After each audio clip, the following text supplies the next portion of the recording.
জেরিনরা চলে যাওয়ার পর ওরা খাবার টেবিলে রাতের খাবারটা বেড়ে দিল। তারপর নিজের খাবারটা না খেয়ে রুমে চলে গেল। ঘরে এসে এ কাজ সে কাজ নানান কাজ করতে লাগলো মেয়েটা। কিন্তু সন্ধ্যাবেলার সেই ঘটনা কোনোভাবেই ওর মাথা থেকে যাচ্ছে না। কেন আমার এমনটা হচ্ছে? কেন কিছু ভালো লাগছে না? কেন বারবার ওই ঘটনাটাই মনে পড়ছে? আফনান, তুমি কেন এমনটা করলে? আপুর সামনে আমাকে এভাবে ছোট করলে কেন? আমি তো আপুকে সেটাই বলেছি যেটা তুমি আমাকে জানিয়েছিলে। তাহলে এখানে আমার দোষটা কোথায়? কথাগুলো মনে মনে ভাবতে ভাবতে অদরা খাটটা একবার গুছিয়ে নিল। এমন সময় আফনান এক প্লেট খাবার হাতে নিয়ে সেখানে এলো। তুমি এখানে কি করছো? নিচে তোমার খাবার দিয়ে এসেছিলাম তো। তাহলে এই প্লেটটা এখানে নিয়ে এলে কেন? খাবার নিয়ে এভাবে ঘুরঘুর করো না, যাও গিয়ে খেয়ে নাও। তোমাকে ছাড়া? তুমি তো জানো আদরা, আমি তো কখনোই তোমাকে ছেড়ে খাইনি।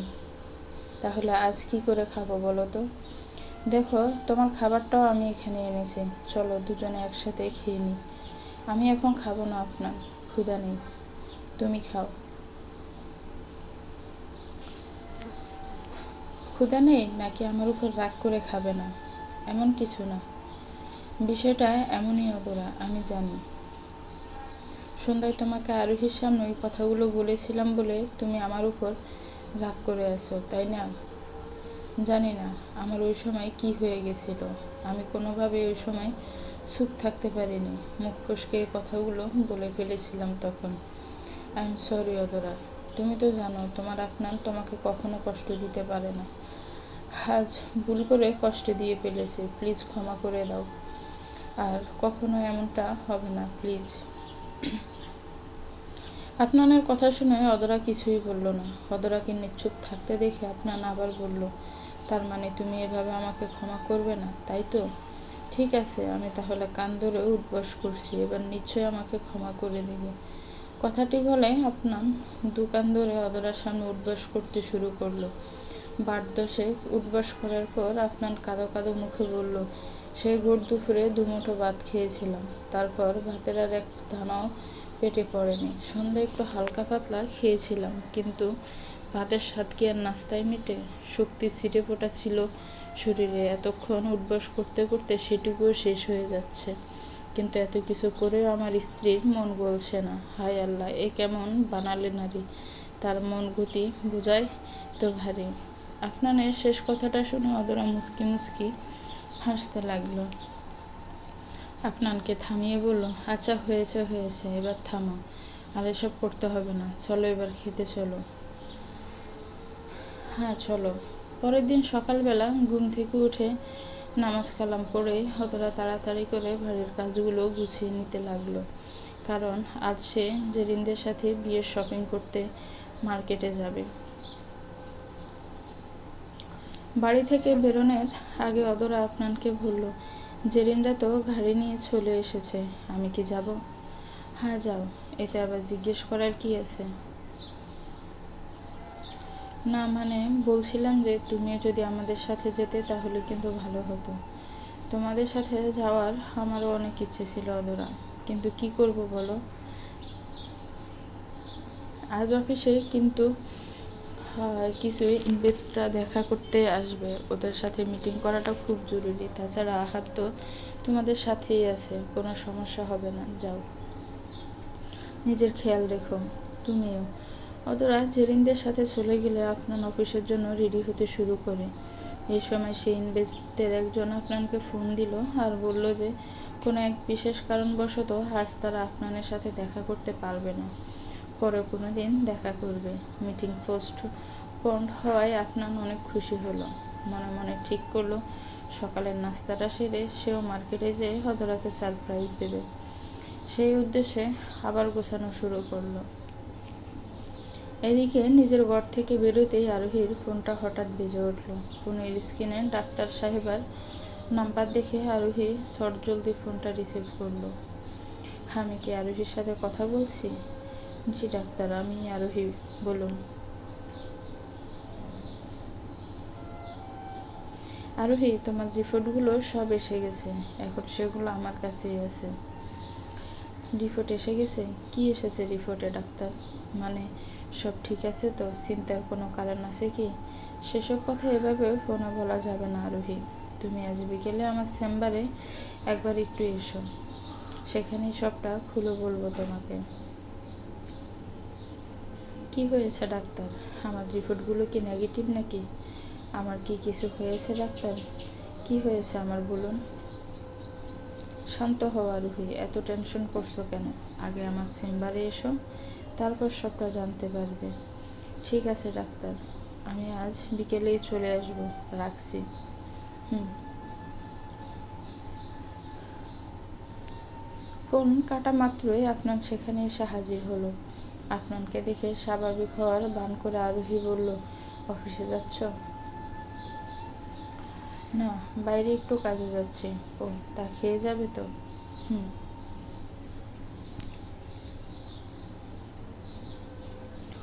দাঁড়াও, আমি তোমার খাবারটা ভেড়ে দিচ্ছি। আরোহী আপনানের খাবারটা বাড়তে যাবে এমন সময় হঠাৎ বাড়ির কলিং বেলটা বেজে উঠল। আপনার গিয়ে দরজা খুলে দেখল তাদের খুব কাছের একজন আজ অতিথি হয়ে তাদের বাড়িতে এসেছে। শপিংয়ের এক পর্যায়ে জেরিন অদরাকে এক পাশে সরিয়ে নিয়ে যায়। তুই আমাকে এখানে কেন আনলি জেরিন? তোর সাথে কিছু জরুরি কথা ছিল। কি কথা? সব ঠিক আছে তো? তোর আর আহাতের মধ্যে সব ঠিকঠাক ভাবে চলছে তো? আমাদের মধ্যে তো সব ঠিক আছে, কিন্তু আমার মনে হচ্ছে তোর আর ভাইয়ের মধ্যে কোনো কিছুই তেমন ঠিক নেই। জেরিনের এই কথাটা ওরা ঠিক মেলাতে পারল না। আমাদের মধ্যে কোনো কিছু ঠিক নেই মানে? কি হয়েছে আমাদের মধ্যে? আমি তো সব কিছু ঠিকঠাকই দেখতে পারছি। সেটা তো দেখবি, কারণ যে অনাগত ঝড়ের আবার স্বামী পাচ্ছি সেটা তুই পাচ্ছিস না। এসব তুই কি বলছিস জেরিন? আমি তো কিচ্ছু বুঝতে পারছি না। প্লিজ আমাকে একটু বুঝিয়ে বল।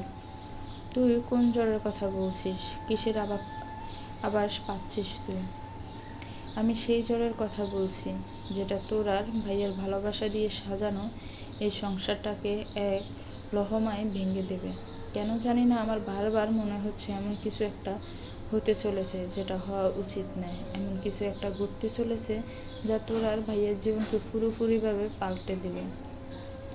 অদূর আরোহীকে নিয়ে আমার খুব ভয় করছে রে। বারবার মনে হচ্ছে তোর জীবনের শেষ প্রদীপটা হয়তো আরোহীর কারণেই নিভে যাবে। জেরিন, কি বলছিস এসব? আরোহী আপু আমার কেন ক্ষতির কারণ হবেন? উনি তো ভালো, উনি কিভাবে আমার কোনো ক্ষতি করতে পারেন? এ সমাজে মুখোশধারী সব মানুষগুলোই ভালো আর পবিত্র হয়, কিন্তু যখন এই মানুষগুলোর মুখ থেকে মুখোশগুলো সরিয়ে ফেলা হয় তখন তাদের আসল রূপটাকে চেনা যায়। সত্যি বলতে আরোহী ভালো না খারাপ সেটা আমি জানি না, কিন্তু যে সম্পর্কটা তোকে আর আরোহীকে পরস্পরের সাথে জুড়ে দিয়েছে সেটা কিন্তু খুব একটা ভালো না। শুনতে খারাপ লাগলেও এটাই সত্যি অদরা, যে আরোহী তোর সতীন, আর এই কথাটাকে তুই সব সময় মনে রাখিস। অদরা, এই জীবনে অনেক কিছু হারিয়েছিস, মা বাবা সন্তান সবাইকে হারিয়েছিস তুই। এখন একটা ব্যক্তিই তোর জীবনে অবশিষ্ট আছে, আর সেটা হলো আফনান ভাইয়া। আফনান ভাইয়ার ভালোবাসাই এখন তোর জীবনের একমাত্র অবলম্বন। আমি চাই না তুই কোনোভাবেই তোর জীবনের এই শেষ অবলম্বনটাকে হারিয়ে ফেলিস। তুই কি এটা বলতে চাইছিস যে আরোহী আপু আমার আর আফনানের আলাদা হওয়ার কারণ হতে পারেন? অদরা, তোকে একটা কথা আগে জানানো হয়নি, এখন বলছি। গতকাল সন্ধ্যায় রান্নাঘরের ওখানে আফনান ভাইয়া যখন তোর আর আরোহীর সাথে কথা বলছিল তখন তোদের সব আলোচনা আমি শুনে ফেলেছিলাম, আর সেসব দেখে আমার এখন তোর কথাটাই সত্যি বলে মনে হচ্ছে। অদরা, তোর মনে আছে বাবাই যখন প্রথমবার তোর আর ভাইয়ার ব্যাপারে জেনেছিল তখন কিভাবে রিয়াক্ট করেছিল? বাবাইয়ের বলা সেদিনের সেই কথাগুলো কি তোর মনে আছে? জেরিনের কথা শুনে অদরা অনির্গোসর বলা সেদিনের সেই কথাগুলোর কিছু অংশ মনে পড়ে গেল। জেরিন আবার বলল, কেন জানি না আজ বাবাইয়ের বলা সেই কথাগুলোই আমার কাছে ঠিক বলে মনে হচ্ছে। দেখ, আফনান ভাই যে তোকে অনেক ভালোবাসে সে বিষয়ে আমার কোনো সন্দেহ নেই, কিন্তু গতকাল রাত থেকে আমার শুধু একটা কথাই মনে হচ্ছে যে ভাইয়ের মনের কোনো এক কোণায় আরোহী আজও রয়ে গেছে। জেরিন, আমি জানি ভাইয়ের নামে এসব শুনতে তোর খুব কষ্ট হচ্ছে, কিন্তু আমিও তো সবটা দেখে এভাবে চুপ থাকতে পারি না, তাই না? ভাইয়ের উপরে আমারও অনেক বড় বিশ্বাস আছে অদরা। উনি এমন কোনো পরিস্থিতি কখনো সৃষ্টি করবেন না যাতে করে তোদের মধ্যে কোনো দূরত্বের আবির্ভাব ঘটে। কিন্তু আল্লাহ যদি তেমনটা চান তাহলে কি হবে? দেখ অদরা, আমি হয়তো এই বিষয়টা তোকে ঠিক করে বোঝাতে পারছি না, কিন্তু আমি তোর মনে ভাইয়ের জন্য কোনো সন্দেহ সৃষ্টি করতে চাই না। আমি তোকে আমার বোনের মতোই ভালোবাসি, আর তোর ভালোর জন্যই আমি আজ এই কথাগুলো তোকে বললাম। তুই যেন কিছু মনে করিস না। না না জেরিন, আমি কিছু মনে করিনি, বরং তুই যেটা আমাকে বোঝাতে চেয়েছিস সেটা আমি বুঝতে পেরেছি। অদরা দুপুরের পরে বাসায় ফিরে এলো। বাসায় এসে দরজার কলিং বেলটা চাপতে যাবে এমন সময় দেখলো বাড়ির মেন গেটটা খোলা। বাড়ির সদর দরজাটা এভাবে খুলে রাখা হয়েছে কেন? অদরা এবার বাড়ির ভেতরে এসে বাড়ির নিচতলা ভালো করে ঘুরে দেখলো। ঘুরতে ঘুরতে আরোহী রুমের দিকে গেল। একে আপু তো দেখছি রুমে নেই। বাসার দরজাটা এভাবে হা করে রেখে উনি কোথায় চলে গেলেন?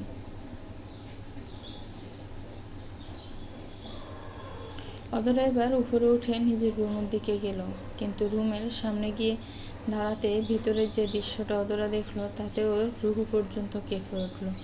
চোখ দুটো অনবরত পানি পড়তে লাগলো। মেয়েটার রুমের ভেতরে যেতে চাইলো, কিন্তু যেতে পারলো না। ওখান থেকে চলে যেতে লাগলো, কিন্তু চলে যাওয়ার আগে অদরা যা দেখছে তার একটা ছবি ফোনে তুলে নিল। তারপর বাসা থেকে বেরিয়ে গেল। আপনার বাড়ির সদর দরজা দিয়ে বেরোতেই যাবে এমন সময় ওর সামনে অদরা এসে দাঁড়ালো। অদরাকে দেখে আপনার যতটা না খুশি হয়েছে তার থেকে অনেক বেশি চিন্তায় পড়ে গেছে, কারণ অদরার ঠোঁটের পাশ দিয়ে রক্ত পড়ছে। কপালে দুই হাতে কেটে যাওয়ার সব চিহ্ন, চোখ দুটো ফোলা ফোলা, যেন মনে হচ্ছে অনেকক্ষণ বসে কেঁদেছে। পরনের জামা কাপড়গুলো সব ধুলোয় ভর্তি। আপনার অদরাকে দেখে ওকে জড়িয়ে ধরল। এতক্ষণে আপনানের বুকে যেন প্রাণ ফিরে এসেছে। তুমি কোথায় ছিলে অদরা? সেই দুপুরবেলা তুমি বাসার উদ্দেশ্যে বেরিয়েছ, তাহলে এত রাতে কেন বাসায় ফিরলে? কোথায় ছিলে এতক্ষণ তুমি? তোমার ফোনটা বন্ধ কেন? কি হয়েছে? অদরা আপনানের কোনো প্রশ্নের উত্তর দিল না। অদরাকে নিশ্চুপ হয়ে আপনানোকে ছেড়ে দিল। এক নজরে মেয়েটাকে মাথা থেকে পা পর্যন্ত একবার দেখে নিয়ে আবার বলল, কি হয়েছে অদরা? তোমার এই অবস্থা কেন? তুমি এভাবে আহত কি করে হলে? তুমি চুপ করে আছো কেন? কিছু তো বলো অদরা, কি হয়েছে তোমার? আচ্ছা ঠিক আছে, এসব কথা পরে হবে। আগে তুমি ভেতরে চলো, ফ্রেশ হয়ে এসব নিয়ে কথা বলবো আমরা। এখন ভেতরে চলো। আপনার অদরার হাত ধরে ওকে ভেতরে নিয়ে যেতে চাইলো, কিন্তু অদরা হাতটি সরিয়ে দিয়ে বলল, ভিতরে যাওয়ার জন্য আমি এখানে ফিরে আসিনি। সব কিছু ছেড়ে দিয়ে সারা জীবনের জন্য এখান থেকে চলে যাওয়ার জন্য এসেছি। অদরার কথা শুনে আপনার ভ্রু দুটি কুঁচকে ওর দিকে তাকিয়ে রইল।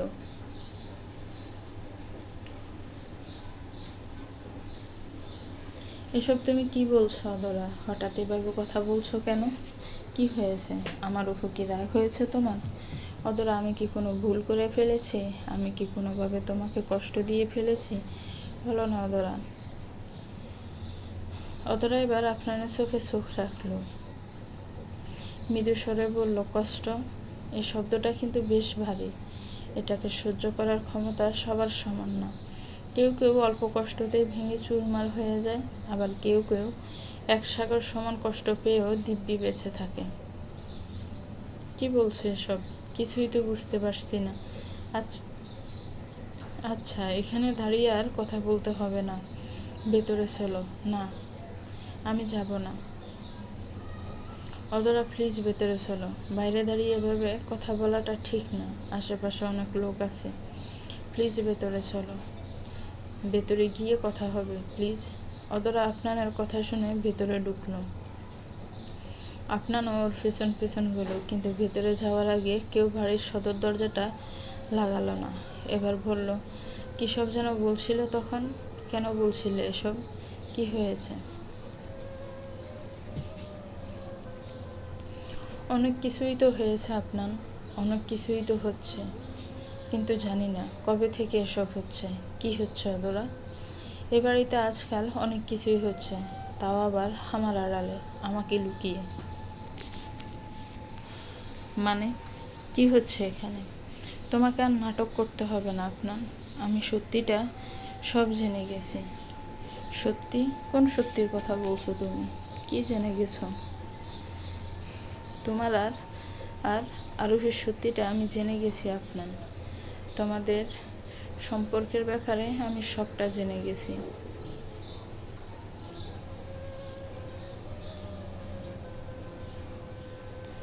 অতরার কথা শুনে আপনার মুখের ভঙ্গিটাই বদলে গেল। চিৎকার করে বললে, এসব তুমি কি বলছো অদরা? তোমার মাথা ঠিক আছে তো? তুমি কি জানো তুমি কি বলছো? যা তা বলছি না আপনার। আমি জানি যে আমি সত্যিটাই বলছি। না, তুমি কিচ্ছু জানো না অদরা। তুমি সব ভুল বলছো। তোমার কোথাও একটা ভুল হচ্ছে। আমার আর আরোহীর সম্পর্ক কি করে হতে পারে? আমার সামনে আর নাটক করা লাগবে না আপনার। আমি সত্যিই সবটা জেনে গেছি। তবে একটা প্রশ্নের উত্তর আমি এখনও পাইনি। কবে থেকে হচ্ছে এসব? ওনার এই বাড়িতে আসার পর থেকে, নাকি ওনার এই বাড়িতে আসাটা তোমাদের দুজনেরই একটা প্ল্যান ছিল? বলো কোনটা সত্যি?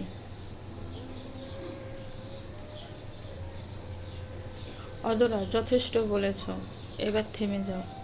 আর বলো না প্লিজ। জানি না কার কাছ থেকে কিসব শুনে এসেছো তুমি। আপনার কথা শুনে অদরার ঠোঁটের কোণে তাচ্ছিল্যের হাসি ফুটে উঠল। কানে শোনা কথা হলে আমি কখনোই তোমাকে এসব বলতাম না। কারণ কানে শোনা কথাগুলো আমি তখনই বিশ্বাস করতাম না, কিন্তু যেটা নিজের চোখে দেখেছি সেটাকে কি করে অবিশ্বাস করব? কি দেখেছো তুমি? বলো কি দেখেছো? জেরিনের বাসা থেকে বেরোনোর পর আমি বাসায় এসেছিলাম, কিন্তু বাসায় এসে বাড়ির নিচতলায় আমি কাউকে পাইনি। পরে যখন আমি আমাদের রুমে যাই তখন দেখলাম অদরা থেমে গেল। গলাটা ভারী হয়ে আসায় আর কথা বলতে পারছিল না। কি হলো? থেমে গেলে কেন? বলো, তুমি আমাদের রুমে এসে কি দেখলে? বলো। আমি দেখলাম আমাদের বিছানা আরোহী আর তুমি একসাথে শুয়ে আছো।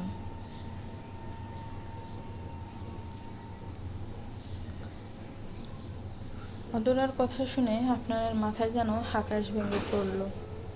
চেঁচিয়ে উঠে বলল, অসম্ভব, এটা হতে পারে না। খামখেয়ালি কথাবার্তা বলা এবার বন্ধ করো অদরা। আমি আরোহীর সাথে এক বিছানায় শুয়েছিলাম এমনটা তুমি ভাবতেও কি করে পারো? ভাবনা চিন্তার তো এখানে কিছু নেই আপনার। যেটা দেখেছি সেটাই তোমাকে বলছি। আমি আজ তোমাকে ওনার সাথে এরকম একটা পরিস্থিতিতে দেখেছি, আর এটাই সত্যি। না না না, এটা হতে পারে না। আমি এরকম করতে পারি না। শুনছো তুমি? আমি এরকম কিছু করতে পারি না। আমি জানতাম সত্যিটা যখন তোমার সামনে তুলে ধরবো তখন তুমি এভাবেই সত্যিটাকে অস্বীকার করবে।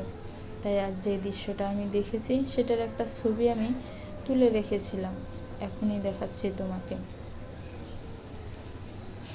অদরার ফোনে একটা ছবি বের করলো, তারপর সেটা আপনাকে দেখতে দিল।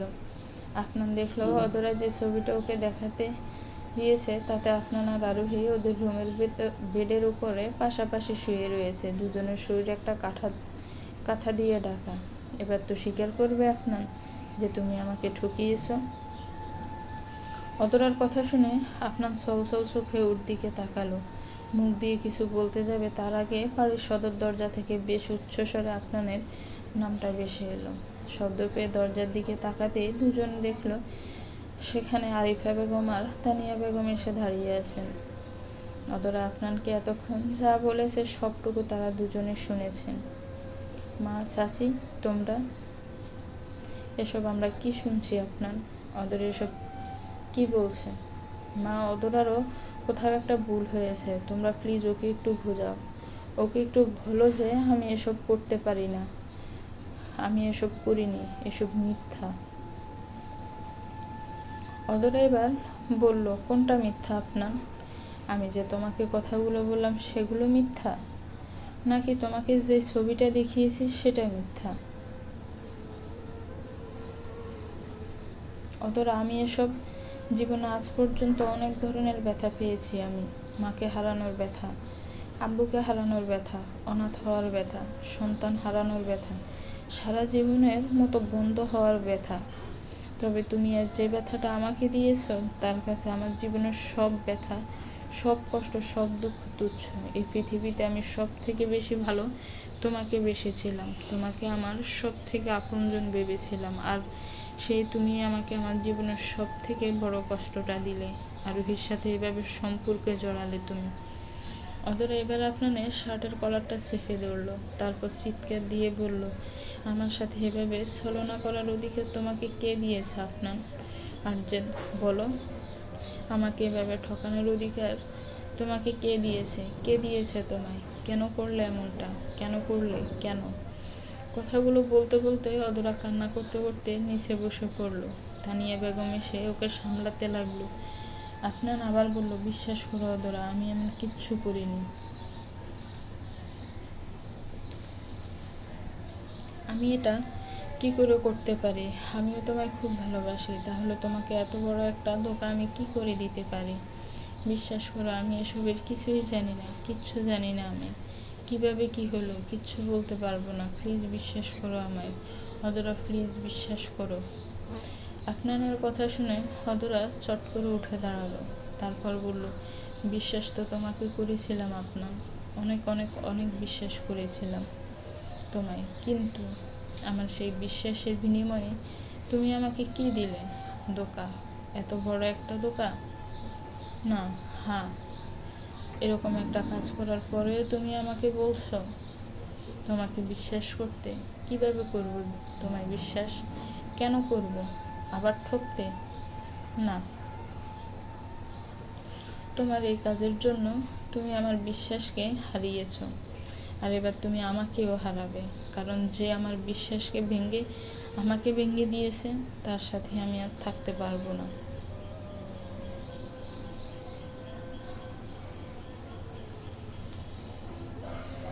কি বলছো? আমার সাথে থাকবে না মানে? আমি এখনই এখান থেকে চলে যাচ্ছি, আর কখনো তোমার কাছে ফিরে আসবো না। তুমি থাকো তোমার আরোহীর সাথে, আমি চললাম। কথাটা শেষ করে অদরা সেখান থেকে চলে যেতে শুরু করলো। আপনার ওকে থামানোর অনেক চেষ্টা করলো, অনেক কিছু বললো। প্লিজ অদরা, প্লিজ আমায় বিশ্বাস করো, আমি সত্যি বলছি, আমি কারোর সাথে কিচ্ছু করিনি, আমি শুধু তোমাকে ভালোবাসি। এসব মিথ্যা। মা চাচি, তোমরা ওকে একটু বোঝাও না, দেখো না ও চলে যাচ্ছে। অদরা অদরা অদরা বাসা থেকে বেরিয়ে গেল। আপনার ওর পেছন পেছন যেতে চাইল, কিন্তু আরিফা বেগম ওকে থামিয়ে দিলেন।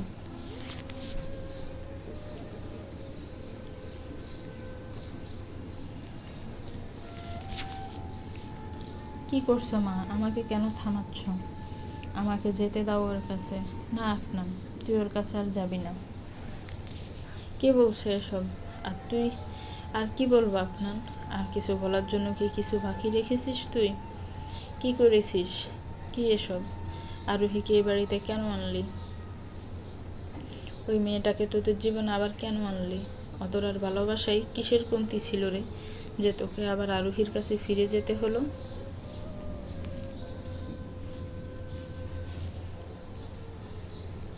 অদরা তোকে কত ভালোবাসতো, তুই ওর পুরো দুনিয়া ছিলি, তাহলে এমন কি হয়ে গেল যার জন্য তোকে এই মেয়েটার পুরো দুনিয়াটাই উলট পালট করে দিতে হলো? বল, কি এমন হয়েছিল তোর? মা, বিশ্বাস করো, আমি কিছু করিনি।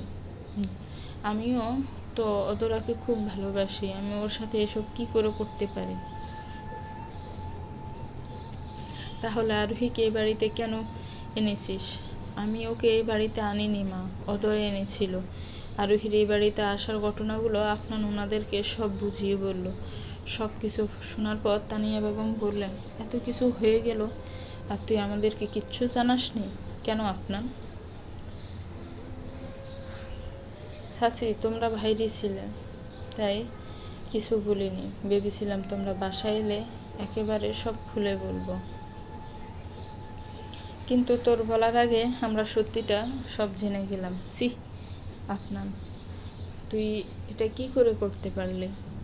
আমাদের কথাটা না হয় বাদ দিলাম, কিন্তু অদরাকে এভাবে ঠকানোর আগে একটা ভালো তোর বুক কাঁপলো না? চাচি, আমাকে চাচি বলে আর ডাকবি না। আমাকে চাচি বলে ডাকার অধিকার তোর আর নেই। আর একটা কথা, আজকের পর থেকে তুই আর কখনো অদরার সাথে দেখা করবি না। অনেক কষ্ট দিয়েছিস, ওর কষ্টটা আর বাড়াস না। ওকে একটু শান্তিতে বাঁচতে দে। মা আর চাচির এমন ব্যবহারে আপনার মনে মনে অনেক কষ্ট পেল, কিন্তু মুখে কিছু বলল না। মাথা নিচু করে চুপচাপ বাসা থেকে বেরিয়ে গেল। কিছুক্ষণ পর আরজেদ ম্যানশন থেকে বেরোনোর পর আপনার আহাদের বাসায় এলো। ওদের সবটা খুলে বলল। সব কিছু শোনার পর ওদের দুজনের মুখের রংটাই বদলে গেল। এত কিছু কি করে হয়ে গেল ভাইয়া? জানি না জেরিন, কোথা থেকে কি সব হয়ে গেল সেটা আমি এখনো বুঝতে পারছি না।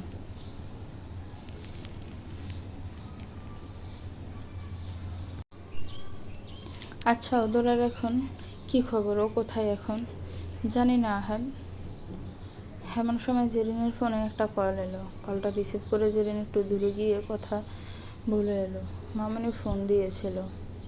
অদরা ও বাড়িতে গেছে। অদরা ঠিক আছে তো জেরিন? না মানে ভাইয়া, মামনি বলছিল অদরা নাকি বাড়িতে ঢুকে একটা রুমের মধ্যে গিয়ে দরজা আটকা ফেলে। তারপর থেকে ও আর বাইরে বের হয়নি, কারোর সাথে দেখা করতে চাইছে না। মামনিরা কেউ বুঝতে পারছে না অদরা এমনটা কেন করছে, তাই মামনি আমাকে এখন একটু ওই বাড়িতে যেতে বলছিল।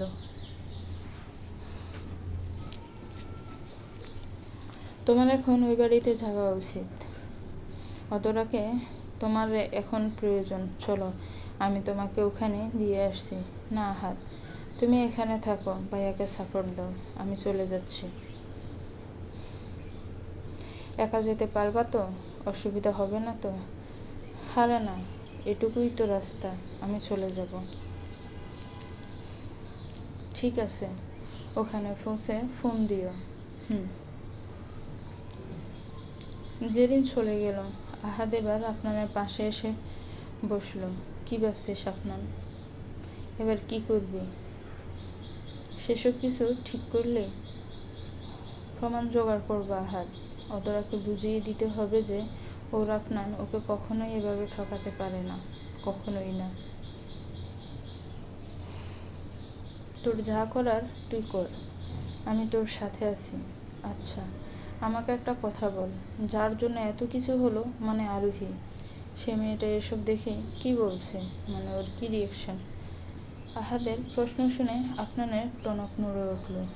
মনে মনে ভাবলো, তাই তো, আরোহীর কথা তো আমার মনেই ছিল না। সন্ধ্যার পর থেকে তো ওকে আমি আর বাসায় পাইনি, আর এখন এত রাত হয়ে গেছে তাও তো ওকে বাসায় আসতে দেখলাম না।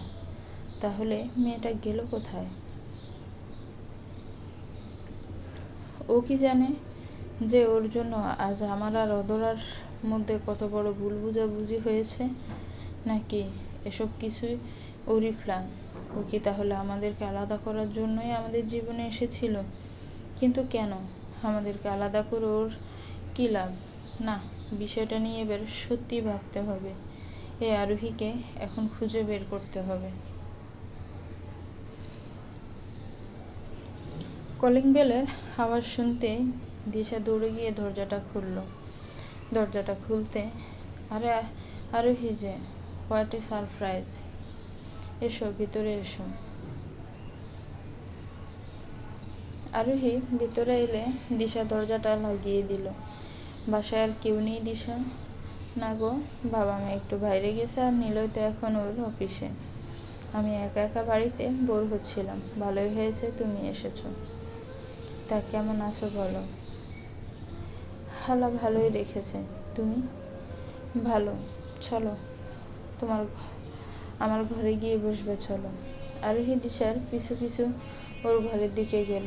সেখানে বসে নানা ধরনের গল্প করতে লাগলো। গল্পের এক পর্যায়ে আরোহী বলল, চারপাশের অবস্থা তো খুব একটা ভালো না দিশা। মানে কি বলছো? আমি আপনার অদরার কথা বলছিলাম। ওদের আবার কি হলো? ও মা, তুমি ওদের খবরটা জানো না? না তো, কেন, কি এমন হয়েছে? হদরা তো আপনাকে ছেড়ে চলে গেছে। ওদের মধ্যে গতকাল রাতে খুব ঝগড়া হয়, আর সেই ঝগড়া শেষে হদরা সে সময়ে আরজেদ ম্যানশন ছেড়ে ওর মামুনির বাসায় চলে যায়। ও, এত কিছু হয়ে গেল আর আমি কিচ্ছুটি জানতে পারলাম না। তুমি সত্যিই কিছু জানতে না দিশা? কথাটি বলে আরোহী আর চোখে দিশার দিকে তাকালো। আরোহীর দৃষ্টি দেখে হঠাৎ দিশার মুখের রংটা পাল্টে গেল। আমতা আমতা করে বলল, আমি কি করে জানবো আরোহী?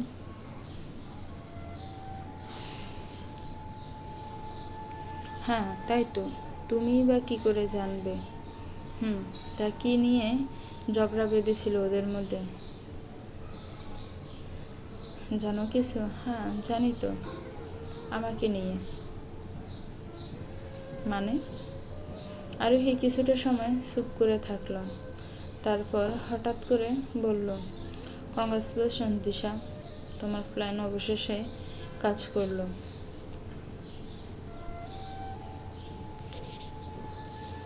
গতকাল আমাকে আর আপনাকে একসাথে ওই অবস্থায় দেখে অদরা আর স্থির থাকতে পারেনি। আপনাকে ভুল বুঝে ওকে কথা শুনিয়ে অদরা সেখান থেকে চলে যায়। এসব তো তোমার কারণেই হলো দিশা, তাই না? আরোহীর কথা শুনে দিশা থ বনে যায়। দিশাকে চুপ থাকতে দেখে আরোহী আবার বলল, হঠাৎ চুপ হয়ে গেলে যে?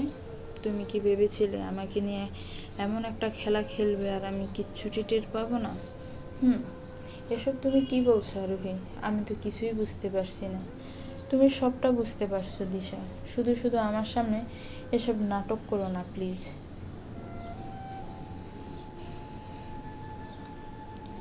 তবে কি জানো তো, তুমি এই খেলাটা খেলে বেশ ভালোই করেছো দিশা। আরজাদ ম্যানশন থেকে অদরা চলে যাওয়াতে আমি অনেক খুশি হয়েছি। অনেক, মানে অনেক। আরোহীর কথা শুনে দিশা অবাক চোখে ওর দিকে তাকালো। দিশার এই চাহনি দেখে আরোহী বলল, আমি প্রথম থেকে ওই মেয়েটাকে খুব একটা পছন্দ করতাম না দিশা। আপনার সাথে ওই মেয়েটাকে বড্ড বেমানান লাগে। কোথায় আপনার আরজেদ আর কোথায় অদরা ইসলাম। অদরা আপনাকে ছেড়ে চলে গিয়ে ভালোই করেছে। আপনার ওর থেকেও বেটার কাউকে ডিজার্ভ করে। আরোহীর কথা শুনে এবার দিশার মুখটা খুলে গেল। ঠিকই বলেছ আরোহী, আপনার সবসময় বেটার কাউকে ডিজার্ভ করতো, কিন্তু ভাগ্যের পরিহাসে অদর ওর কপালে এসে জুটল। তবে ওদের সম্পর্কের শেষ রক্ষাটা আর হলো না, আর সেটার কারণ শুধুই আমি। হ্যাঁ, তুমি ঠিকই ধরেছ আরোহী, গতকালকের ওই অঘটনটা আমি ঘটিয়েছিলাম। অদরা গতকাল সেটাই দেখেছে যেটা আমি ওকে দেখাতে চেয়েছিলাম। কিন্তু দিশা, কাজটা তুমি করলে কি করে? আসলে দিশা গতকালের ঘটনা বর্ণনা দিল আরোহীকে। সব কিছু শুনে আরোহী বলল, অসাধারণ প্ল্যান করেছিলে দিশা, কিন্তু আমাকে যদি আগে থেকে সবটা একবার একটু জানাতে, তাহলে গতকাল আমাকে নিয়ে এত কষ্ট করতে হতো না। আমি তো জানতাম না আরোহী, তুমিও হদরাকে ঘৃণা করো, অপছন্দ করো ওকে। তুমিও মানে কি দিশা? আমিও অদরাকে ঘৃণা করি আরোহী, প্রচণ্ড ঘৃণা করি। প্রথম যেদিন আমি ওকে দেখেছিলাম সেদিন থেকেই ওকে ঘৃণা করি। জানো, এর আগে আমি ওর ক্ষতি করার অনেক চেষ্টা করেছি, কিন্তু কখনো সেভাবে সফল হতে পারিনি। ক্ষতি করার অনেক চেষ্টা করেছো মানে? কি করেছিলে তুমি ওর সাথে? অনেক কিছু করেছি আরোহী। মেয়েটা যখন আপনার অফিসে কাজ করতো, তখন ওকে সবার সামনে নানাভাবে ছোট করার চেষ্টা করতাম, কিন্তু তাতে তেমন কোনো কাজ হচ্ছিল না। পরে নিউ ইয়ার উপলক্ষে আপনার সব অফিসের স্টাফরা একসাথে কক্সবাজারে গেলে আমি সেখানে 2টা ছেলেকে ঠিক করি, যারা অদরাকে ওখান থেকে কিডন্যাপ করে নিয়ে যেত। কিন্তু তখন আপনার সে আমার প্ল্যানে বাধা দিল। তারপর ওদের মধ্যে অনেক কাহিনী হলো। আপনার ধীরে ধীরে বুঝতে পারলো যে অদরাকে ভালোবেসে ফেলেছে, তাই ওরা আমার ঠিক করা বিয়েটাকে ভেঙে দিয়ে অদরাকে বিয়ে করতে চাইছিল। কিন্তু তখন আমি আপনার মায়ের কাছে গিয়ে অদরার নামে কান ভাঙাতে থাকি। আন্টি সে সময় আমার কথা মতোই সব কাজ করছিল, তাই তখন সবটা আমার হাতের মুঠোয় ছিল। তারপর হঠাৎ আপনার একটা অ্যাক্সিডেন্ট হলো আর ও কোমায় চলে গেল। ওর কোমা থেকে ফিরে আসার পর আমি আন্টির সাপোর্টটাকে হারালাম। আন্টি নিজে দাঁড়িয়ে থেকে আপনার আর অদরার বিয়েটা দিয়ে দিল। এত হার সহ্য হচ্ছিল না জানো, তাই এদেশ ছেড়ে বিদেশ চলে গিয়েছিলাম। কিন্তু সেখানে গিয়েও খুব একটা ভালো ছিলাম না, তাই ওখানে বসে ঠিক করলাম যে আমি এই অদরাকে ধ্বংস করেই ছাড়ব। সে যে করেই হোক না কেন। তারপর দেশে এসে জানতে পারলাম অদরা নাকি মা হতে চলেছে। খবরটা পেয়ে আমার সারা শরীর আর রাগে আর প্রতিশোধে ধাউ ধাউ করে জ্বলতে শুরু করলো। তাই অদরাকে একেবারে শেষ করে দেওয়ার জন্য একটা প্ল্যান করলাম। আমার আর নিলয়ের এঙ্গেজমেন্টের দিন আমি আপনার আর অদরাকে ইনভাইট করি। ওরা সেখানে এলে আমি প্ল্যান করে ওই রাতে অদরাকে একা বাসায় পাঠিয়ে দিই। যে গাড়িতে করে মেয়েটাকে ওই রাতে পাঠিয়েছিলাম সেটার আগে থেকে ব্রেক ফেল করা ছিল।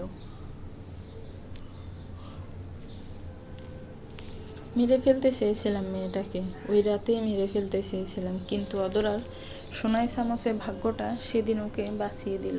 তবে ওর বাচ্চাটা আর বাঁচল না।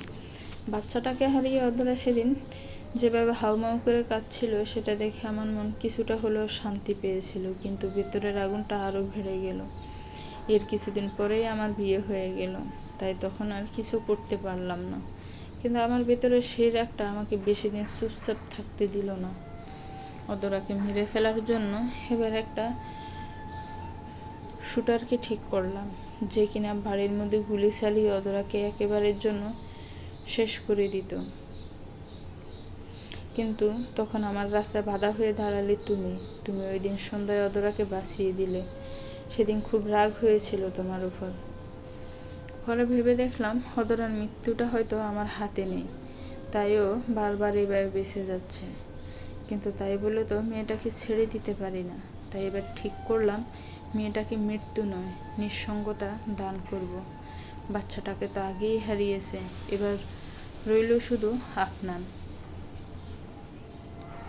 আপনানের কাছ থেকে ওকে দূর করার জন্য আমি নানা রকম প্ল্যান করতে লাগলাম, কিন্তু কোনো মন মতো হচ্ছিল না।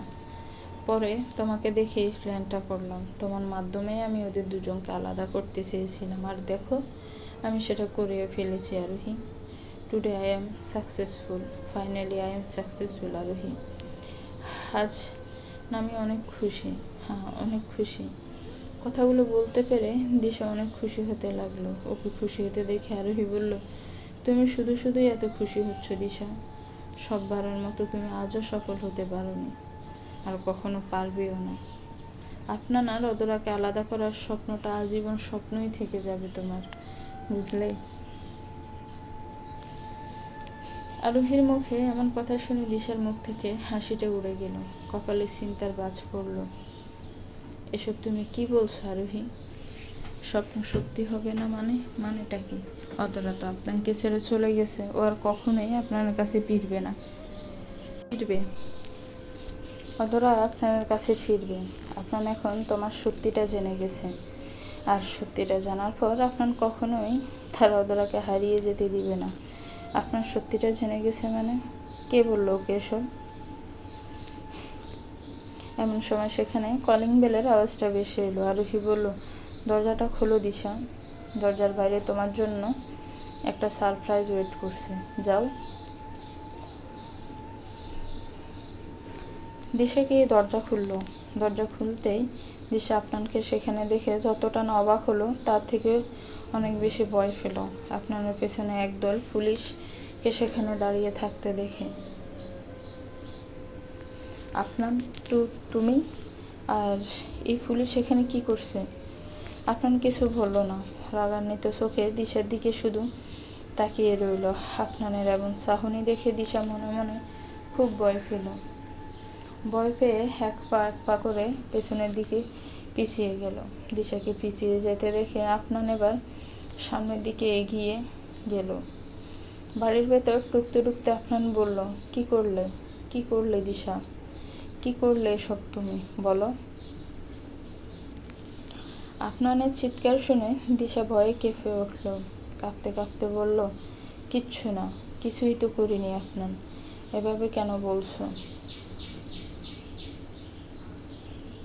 আফনান হারা জোরে চিৎকার করে বলল, এভাবে কেন বলছি?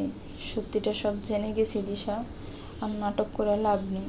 একটা কথা বলো তো দিশা, আমি তো তোমাকে খুব কাছের একটা বন্ধু ভেবেছিলাম, কত সম্মান করতাম তোমায়, আর সেই তুমি কিনা আমার সাথে এত কিছু করলে। কেন দিশা, বলো কেন? আফনানের রাগ দেখে দিশা আরেক দফা কেঁপে উঠল।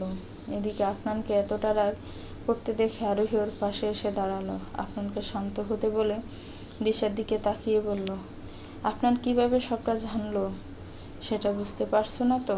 আচ্ছা ঠিক আছে, আমি তোমাকে সব বুঝিয়ে বলছি।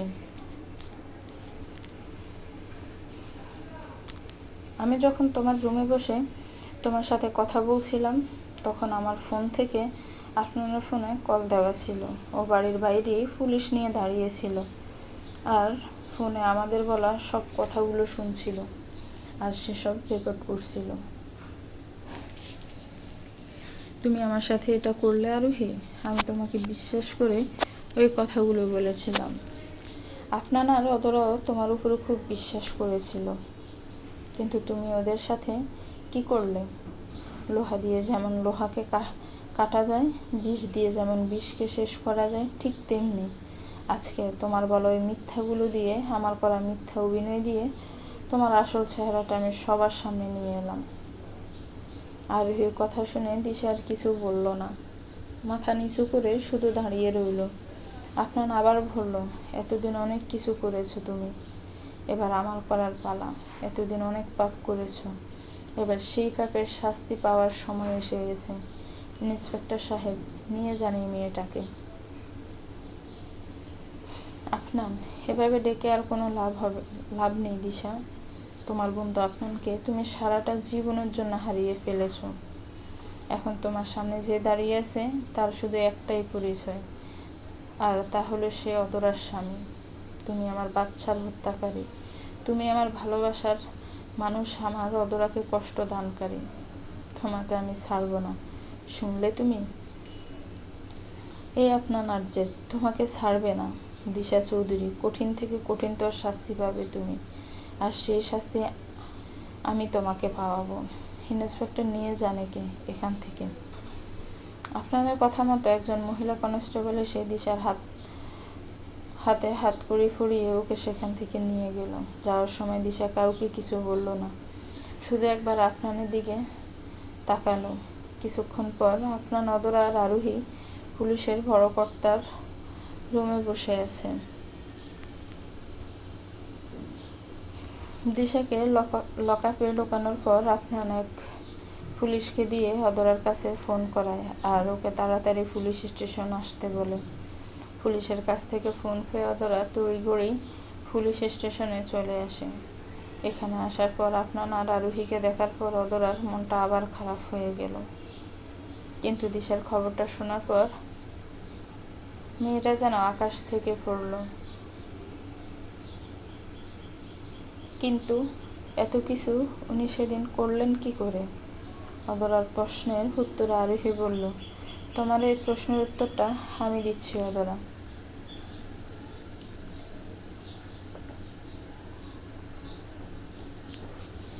আরোহী এবার বলতে শুরু করলো, সেদিন সকালে আফনানের মিটিংটা হঠাৎ করে ক্যান্সেল হয়ে যায়।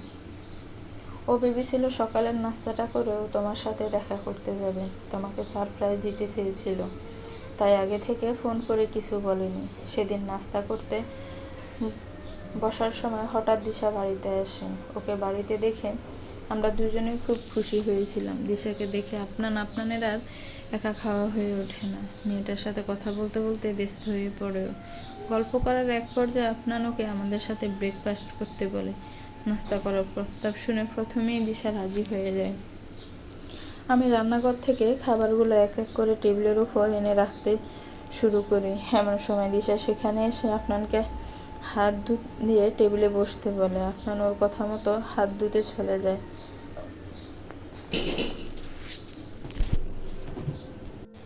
খাবার খেতে খেতে লক্ষ্য করলাম দিশা শুধুমাত্র একটা ব্রেড আর জেলি নিল, আমি ওকে অন্য খাবারগুলো নিতে বলেছিলাম, কিন্তু ও নেয়নি। আর নিতই বা কী করে? সেগুলো খেলে তো ওর প্ল্যানটা আর সত্যি হতো না। মানে আমাদের দুজনের অনুপস্থিতিতে দিশা সেদিন সব খাবারের মধ্যে হাই পাওয়ারের ঘুমের ওষুধ মিশিয়ে দেয়, কিন্তু আমরা তো আর সেটা জানতাম না। তাই খাবারগুলো খাওয়ার পর আমরা আমাদের ধ্যান জ্ঞান হারাতে থাকি। আমাদেরকে নিস্তেজ হতে দেখে দিশা এবার ওর মুখ্য চালটা ছালে। প্রথমে আপনাকে ধরে নিয়ে যেয়ে আমার রুমের খাটে শুইয়ে দেয়, তারপর আমাকে নিয়ে যেয়ে ওর পাশে রেখে দেয়, একটা কাঁথাও আমাদের উপরে জড়িয়ে দেয়। অদরা, তুমি সেদিন যে অবস্থায় আমাদেরকে দেখেছিলে সেটা দিশা তোমাকে দেখাতে চেয়েছিল। ও চেয়েছিল তুমি আপনাকে বলবো যে ওর জীবন থেকে আজীবনের মতো চলে যাও। এসব শুনে অদরা চুপ হয়ে গেল। অদরাকে চুপচাপ দেখে আরোহী আবার বলল, আমার কথাগুলো তোমার ঠিক বিশ্বাস হচ্ছে না, তাই না? আমাদের কাছে দিশার একটা অডিও রেকর্ডিং আছে, সেটা শোনো, তাহলে তোমার এই কথাগুলো বিশ্বাস করতে একটু সুবিধা হবে। ইন্সপেক্টর স্যার, আপনি কি অদরাকে সেই রেকর্ডিংটা একবার একটু শোনাবেন? জি। ইন্সপেক্টর অদরাকে সেই রেকর্ডিংটা শোনালো। সব কিছু শুনে অদরা বলল, ওনাকে আমি আমার বড় বোনের মতো ভেবেছিলাম, কিন্তু উনি এসব কী করলেন? আমাকে মারতে চেয়েছিলেন, আমার ক্ষতি করতে চেয়েছিলেন। সে পর্যন্ত ঠিক ছিল, কিন্তু উনি আমার বাচ্চাটাকে কেন শেষ করে দিলেন? তার কি দোষ ছিল? কথাগুলো বলতে বলতে অদরা কাঁদতে লাগলো। অদরাকে এভাবে কাঁদতে দেখে আরোহী ওর কাছে ছুটে গেল, ওকে শান্ত করতে লাগলো। আরোহীকে এভাবে দেখে অদরা বলল, আমাকে ক্ষমা করে দিন আপু। আমি আপনাকে ভুল বুঝে কত কি বলেছি, আপনার ব্যাপারে কত কি খারাপ ভেবেছি। আমাকে প্লিজ ক্ষমা করে দিন।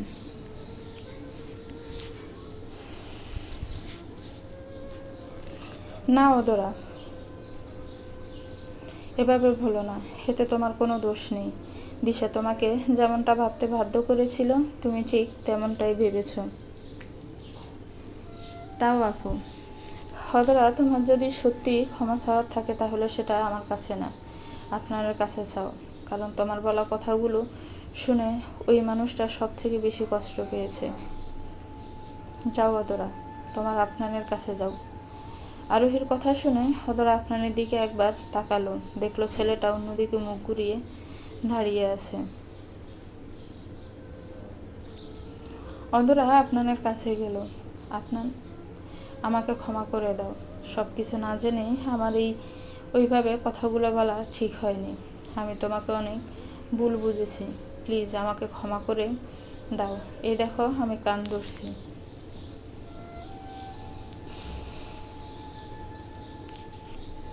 কথাটা বলে অদরা দুহাত দিয়ে তার কান দুটি ধরল। এই দেখো আমি আমার কান ধরেছি। তুমি বললো উঠবসও করতে পারি, করব? দাঁড়াও, আমি উঠবস করছি। কথাগুলো শুনে আপনার অদরার দিকে মুখ ঘোরালো, তারপর মেয়েটাকে শক্ত করিয়ে জড়িয়ে ধরে বলল, ক্ষমা চাইতে হবে না অদরা, তোমার এখানে কোনো দোষ নেই।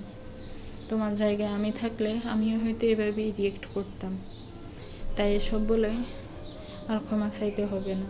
তবে প্রমিস করো, আমাকে ছেড়ে এভাবে আর কখনো চলে যাবা না। প্রমিস করো। অদরা এবার আপনাকে শক্ত করে জড়িয়ে ধরল, তারপর বলল, কথা দিচ্ছি আপনার, আমি আর কখনো তোমাকে এভাবে ছেড়ে যাব না, আর কখনো তোমাকে কষ্ট দেব না, কথা দিলাম। আপনার অদরার ভালোবাসার দেখে আরোহীর রাফসানের কথা মনে পড়ে গেল। সবার অলক্ষ্যে মেয়েটার দু চার ফোঁটা চোখে জল ফেলে নিল। কিছুক্ষণ পর আপনার ছেড়ে দিয়ে অধরা বলল, কিন্তু আমি একটা কথা বুঝতে পারছি না, উনি এত কিছু কেন করলেন? শুধু আমাকে পছন্দ করেন না বলে এত কিছু করে ফেললেন, নাকি এসবের পিছনে অন্য কোনো কারণ আছে?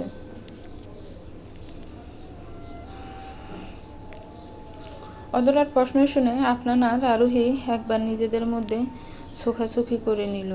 এমন সময় সেখানে নিলয় এসে বলল, কারণ হচ্ছে অদরা, অনেক বড় একটা কারণ আছে। নিলয়ের এমন হঠাৎ আগমনে ওরা তিনজনে প্রথমে কিছুটা অবাক হলো, পরে তারা নিজেকে সামলে নিল। নিলয়কে দেখে আফনান ওর কাছে এগিয়ে গেল। নিলয়, তুমি এখানে? বাসায় যাওয়ার পরে আমি দিশাকে সেখানে কোথাও খুঁজে পাইনি। পরে আশেপাশে একটু খোঁজ নিয়ে জানতে পারি ওকে এখানে আনা হয়েছে।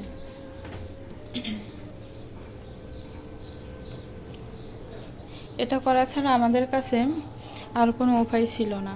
নিলয়, তুমি জানো না দিশা আমাদের সাথে কি কি করেছে? আমি জানি আফনান, দিশা কি করেছে। আমি তার সবটা জানি। আর আমি এটাও জানি যে ও কিসের জন্য এসব করেছে।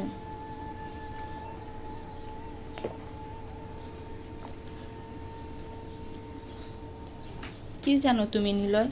কেন দিশা এমন করেছে? বলো বলো আমাদের। জানতে চাও? তুমি সত্যি সেটা জানতে চাও আপনার? তাহলে শোনো। দিশা এসব কিছু একটা মানুষের জন্যই করেছে। হ্যাঁ, শুধুমাত্র একটা মানুষের জন্য। কে সে? সে মানুষটা আর কেউ নয়, আমাদের সবার চেনা আফনান আরজেদ। নিলয়ের কথা শুনে উপস্থিত সবাই বেশ নড়েচড়ে উঠল। ওরা নিলয়ের দিকে এগিয়ে এসে বলল, এসব তুমি কি বলছো নিলয়? উনি এসব আপনাদের জন্য করেছেন মানে? উনি এসব আপনাদের জন্য কেন করতে যাবেন? ভালোবাসা। আপনাদের প্রতি ওর ভালোবাসার কারণেই দিশা এত কিছু করেছে তোমার সাথে। এসব তুমি কি বলছো নিলয়? দিশা দিশা আমাকে ভালোবাসে, কিন্তু ও যে বলেছিল আমাকে ভুলে যে তোমাকে পেয়ে জীবনে অনেকটা এগিয়ে গেছে। তাহলে এখন এসব কেন? আপনার মানুষ তার শখগুলোকে ভুলে যেতে পারে, একটু কষ্ট করলে তার ভালো লাগার মানুষগুলোর থেকেও দূরে থাকতে পারে, কিন্তু নিজের অভ্যাসগুলোকে সে কখনোই নিজের স্মৃতি থেকে মুছে ফেলতে পারে না। হ্যাঁ, কিছুটা সময়ের জন্য সেগুলোকে নিজের মধ্যে একটু দমিয়ে রাখতে পারে, এই যা। তুমি ওর অভ্যাস হয়ে গেছো আপনার, তোমাকে নিয়ে ভাবাটা ওর অভ্যাস হয়ে গেছে। ও চাইলেও তোমাকে এখন ভুলে যেতে পারে না। তুমি এসব কি করে জানলে নিলয়? দিশা কি তোমাকে এসব নিজের মুখে বলেছে? আমি এসব দিশার কাছ থেকেই জেনেছি আপনার। কিন্তু কিন্তু কিন্তু কি? দিশা এখনও জানে না যে আমি ওর ব্যাপারে সব জেনে গেছি। আমাকে এসব জানতে একজন সাহায্য করেছিল। কে? আসুন, আপনি ভেতরে আসুন এবার।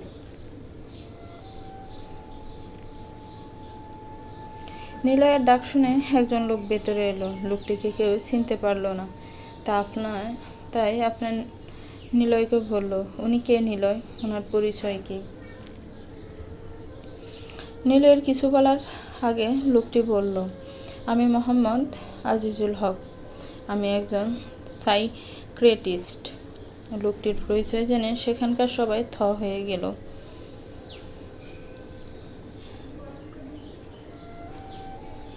সাইকিয়াট্রিস্ট? কিন্তু এখানে ওনার কি কাজ? আর ওনার সাথে দিশার কি সম্পর্ক? সম্পর্ক আছে আরোহী, ওনার সাথে দিশার একটা গভীর সম্পর্ক আছে। আর এই ব্যাপারটা উনি নিজেই সবাইকে জানাবেন।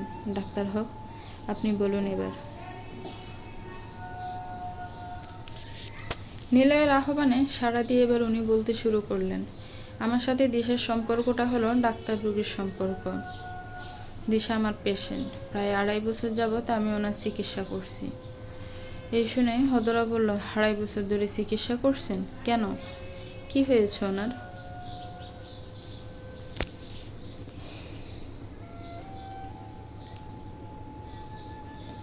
দিশা একজন মানসিক রোগী। 2.5 বছর আগে ডিপ্রেশনের কারণে উনি ভেতর থেকে বেশ অনেকটাই ভেঙে পড়েছিলেন। কেন, কি এমন হয়েছিল সে সময়? আপনাদের প্রশ্নের জবাবে নিলয় বলল, কেন আপনার তো আমার মনে নেই?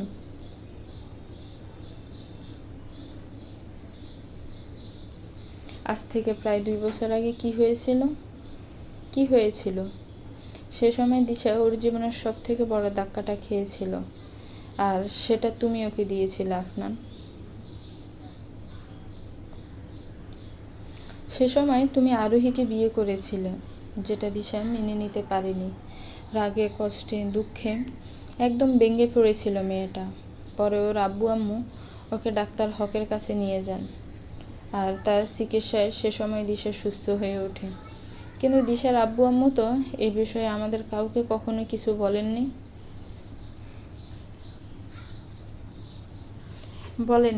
কারণ তারা ভেবেছিলেন দিশা সে সময় পুরোপুরি সুস্থ হয়ে গেছে। তাছাড়া ওনারা তো আর দিশার অসুস্থতার কারণটা ঠিক জানতেন না। একটু থেমে আবার বলল, ডাক্তার হক, এর চিকিৎসায় দিশা কিছু সময়ের জন্য ভালো থাকতো, কিন্তু যখনই ওর আপনার কথা মনে পড়তো তখনই ওর শরীরটা আবার খারাপ হয়ে যেত। সে সময় আপনার আরোহীর একসাথে থাকাটা দিশা কোনোভাবেই মেনে নিতে পারেনি। তাই পরে যখন ও রায়হানের কাছ থেকে আরোহীর বিষয়ে জানতে পারে, তখনই আরোহীকে আপনানের জীবন থেকে সরিয়ে দেওয়ার জন্য প্ল্যান করে, আর সেই প্ল্যানটা সাকসেসফুলও হয়। দিশা আরোহীকে রাফসানের সাথে পাঠিয়ে দেয় যাতে ও আপনানকে পেতে পারে, কিন্তু ওর সেই ইচ্ছেটা শুধু ইচ্ছেই হয়ে থেকে গেল যখন আপনানের জীবনে অদরা আসে।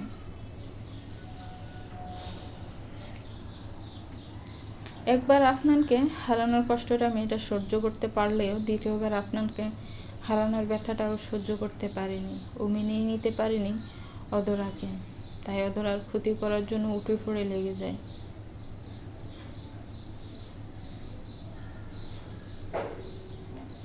এবার ডাক্তার আজিজুল হক বলেন, আমি দিশার ব্যক্তিগত জীবনের ব্যাপারে তেমন কিছুই জানতাম না। উনি আমাকে কখনোই কিছু বলতেন না, যার কারণে আমি ওনার চিকিৎসাটা ভালোভাবে করতে পারতাম না। যদি রোগের ব্যাপারে জানতে না পারি তাহলে চিকিৎসা করব কি করে? তাই আমি ওনাকে জানতে চাইতাম। আমি বারবার ওনাকে বলতাম, আপনার কি সমস্যা হচ্ছে, কি কষ্ট আপনার, আমাকে বলুন, কিন্তু উনি বলতেন না। তবে গত 1 মাস আগে ওনার রিপোর্টে হঠাৎ করেই অনেক চেঞ্জ আসে। ওনার মানসিক অবস্থা আগের থেকে অনেক খারাপ হতে থাকে। আমি এই বিষয়টা ওনাকে জানিয়েছিলাম। আমি ওনাকে বলেছিলাম যে ওনার অবস্থাটা এখন খুব একটা ভালো না, কিন্তু উনি আমার কথা শুনেননি। পরে আমি বাধ্য হয়ে ওনার হাজব্যান্ড মিস্টার নিলয়কে ফোন করে আমার সাথে দেখা করতে বলি। ওনার সাথে দেখা করার পর আমি ওনাকে সব কিছু খুলে বলি। দিশার সব রিপোর্ট ওনাকে দেখায়। আর ওনার কাছে দিশার অতীতের ব্যাপারে জানতে চাই, কিন্তু তখন উনি বলেন যে উনি দিশার অতীতের ব্যাপারে বিশেষ কিছু জানেন না। তাই আমরা দুজন মিলে দিশার কাছ থেকে ওনার সত্যিটা জানার সিদ্ধান্ত নিই। পরে আমি দিশাকে কল দিয়ে আমার হসপিটালে আসতে বলি। তারপর সেখানে তাকে হিপনোটিজম করে ওনার থেকে এসব খবর বের করি। ডাক্তার হকের কথাগুলো শুনে আর কেউ কিছু বলতে পারল না। আপনার এক কোণার দিকে সরে গিয়ে দাঁড়ালো। তারপর বলল, দিশার সাথে এত কিছু হয়ে গেল আর আমরা কেউ কিছু জানতে পারলাম না। নিলয়, এসব কিছুর জন্য আমি দায়ী, তাই না? আমার কারণেই আজ দিশার এই অবস্থা, আমার আর অদরার এই দশা। তোমার সংসারটাও তো আমার কারণেই ভেঙে গেল, তাই না? নিলয় আপনানের কাছে গেল। ওর কাঁধে এক হাত রেখে বলল, তুমি ইচ্ছে করে কিছু করনি আপনার, যা হয়েছে সবটা আল্লাহর ইচ্ছেতে হয়েছে। উনি চেয়েছিলেন বলে আমার আর দিশার বিয়েটা হয়েছিল, আর ওনার ইচ্ছেতে আজ দিশা। নিলয় আর কিছু বলতে পারল না। চোখ দুটো ঝাপসা হয়ে আসছে তার, সেই সাথে গলাটাও বেশ ভারী হয়ে এসেছে। নিলয় সেখানে আর থাকলো না। কাউকে কিছু না বলে সেখান থেকে চলে গেল। বাকিরা সবাই নিলয়ের চলে যাওয়াটা দেখল।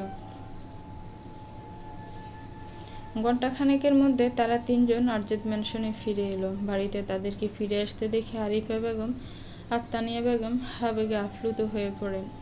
তাদের কাছে আপনার আগেই ফোন করে দিশার খবরটা বলেছিল। দিশার সত্যিটা জানার পর তারা দুজন নিজেদের ভুল বুঝতে পারেন। তারা আপনাকে জড়িয়ে ধরে তার কাছে ক্ষমা চাইতে গেলেন, কিন্তু আপনার তাদেরকে থামিয়ে দিয়ে এমনটা করতে নিষেধ করে আর সব কিছু ভুলে যেতে বলে। আরিফা বেগম আরোহীকেও ক্ষমা করে দেন আর দিশার সত্যিটা সবার সামনে আনতে সাহায্য করায় তাকে ধন্যবাদ দিলেন। সব ভুল বুঝাবুঝি শেষে সবাই যার যার ঘরে চলে গেল। আরোহী নিজের ঘরে এসে দরজা লাগিয়ে দিয়ে খাটে এসে বসল। তারপর নিজের ফোনটা অন করলো। ফোনটা অন করতেই দেখলো ডাক্তারের অনেকগুলো মিস কল। হে দেখে আরোহী ডাক্তারকে কল দিল।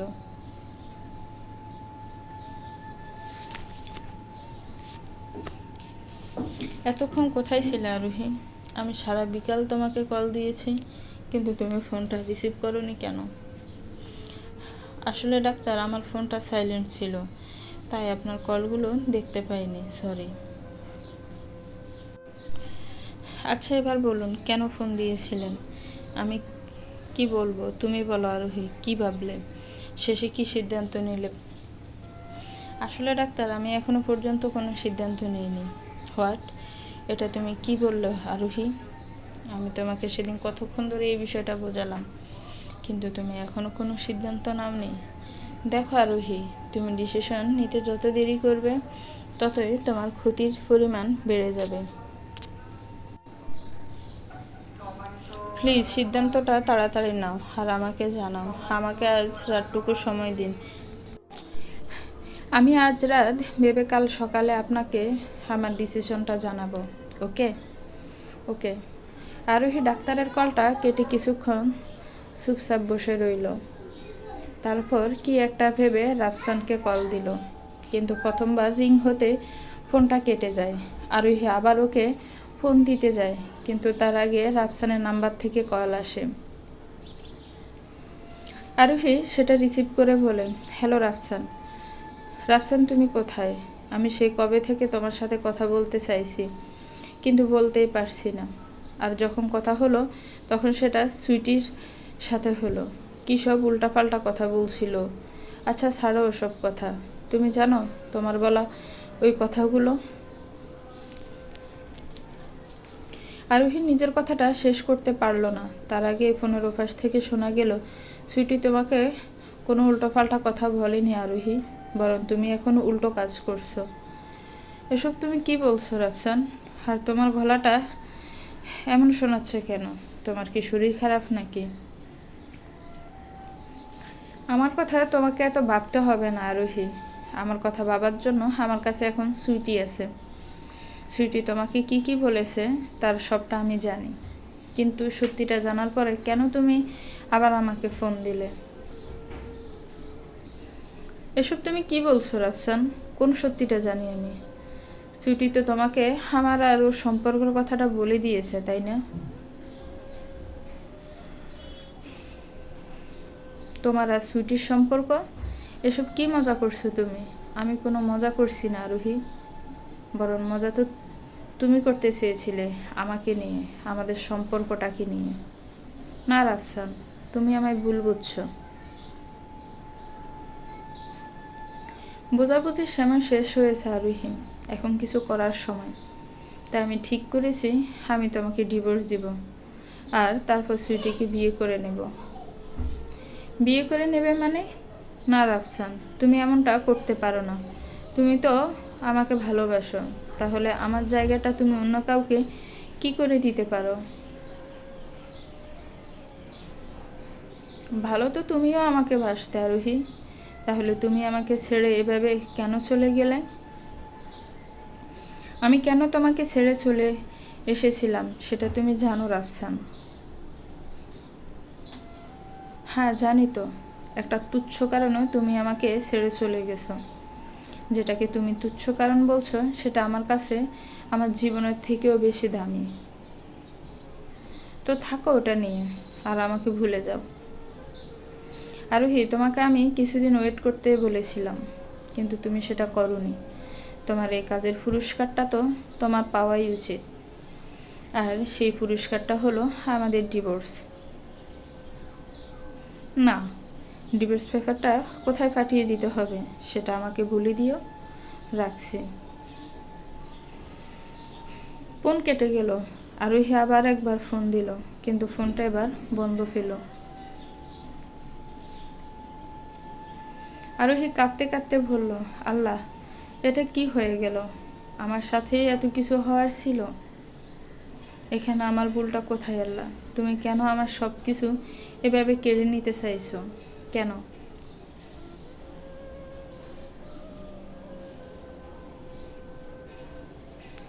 আরোহী আবারও কাঁদতে লাগলো। কিছুক্ষণ পর কান্না থামিয়ে মেয়েটা আবার বলল, না, এভাবে ভেঙে পড়লে চলবে না।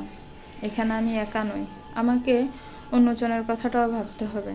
রাফসান সুইটির সাথে ভালো থাকতে চাইতো, তাহলে থাকুক, আমিও আমার ভালো থাকাটা খুঁজে নিব। আরোহী আবার ডাক্তারের ফোন লাগায় আর বলে,